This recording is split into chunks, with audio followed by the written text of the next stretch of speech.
আসসালামু আলাইকুম। সাথে আছি শহীদুল ইসলাম।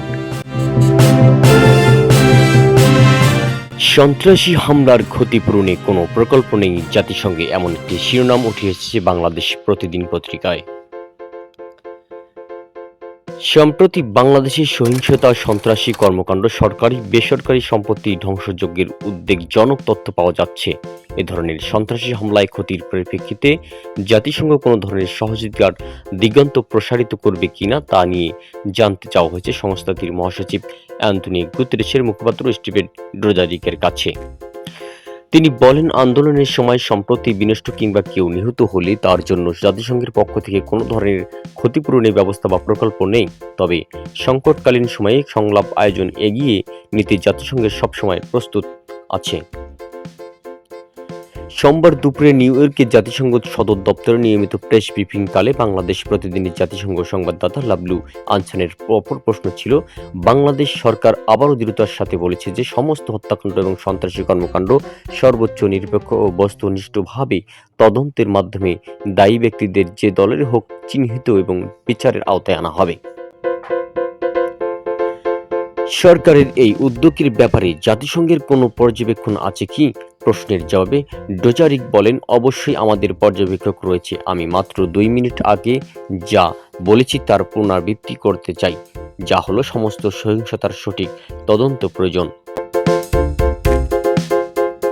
স্বচ্ছভাবে নিরপেক্ষভাবে তদন্তের মাধ্যমে সহিংসতার জন্য দায়ী প্রত্যেককে জবাবদিহিতার আওতায় আনতে হবে। ব্রিফিংকে শুরুতে পোডিয়াম থেকে বাংলাদেশের চলমান পরিস্থিতি নিয়ে জাতিসংঘ মহাসচিবের বিবৃতি পড়ে শোনান স্টিভেন ডুজারিক। তিনি বলেন, বাংলাদেশের চলমান পরিস্থিতি নিয়ে গভীরভাবে উদ্বিগ্ন রয়েছে মহাসচিব।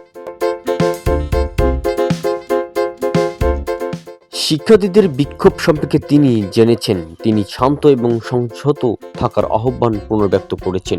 শিক্ষার্থীদের চলমান আন্দোলনকে ঘিরে যেভাবে হাজার হাজার তরুণ এবং বিরোধী দলের কর্মীদের গণহারে গ্রেপ্তার করা হচ্ছে তা নিয়ে মহাসচিব বিশেষভাবে উদ্বিগ্ন রয়েছেন। তিনি বলেন, চলমান আইনি প্রক্রিয়া মেনে চলা, মত প্রকাশ এবং শান্তিপূর্ণ সমাবেশের স্বাধীনতার অধিকারের ওপর গুরুত্ব আরোপ করেছেন মহাসচিব।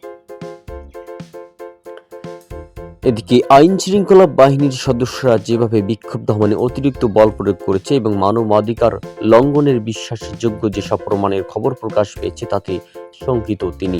সব ধরনের সহিংসতার ঘটনা দ্রুততা, স্বচ্ছতা এবং নিরপেক্ষতার সঙ্গে তদন্ত করে দোষীদের শাস্তির আওতায় আনার আহ্বান পুনর্ব্যক্ত করেছেন জাতিসংঘের মহাসচিব অ্যান্টনিও গুতেরেস।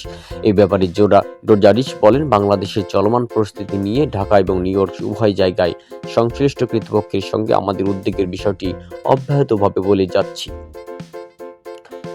জাতিসংঘের শান্তি মিশন অন্যতম শীর্ষ শান্তিরক্ষী প্রেরণকারী দেশ হিসেবে আমরা বাংলাদেশকে মনে করিয়ে দিতে চাই তারা যেন মানবাধিকারকে সম্মান জানায়।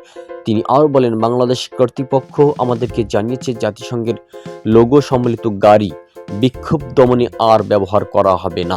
আমরা একটি বিষয় আবারও মনে করিয়ে দিতে চাই এবং পুনরাবৃত্তি করাতে চাই যে যেসব দেশ শান্তি রক্ষা মিশনের সদস্য পাঠাবে তারা যেন শুধুমাত্র শান্তিরক্ষা মিশনের নির্ধারিত দায়িত্ব পালনের সময়টাকেই জাতিসংঘের লোগো সম্মিলিত গাড়ি ব্যবহার করে।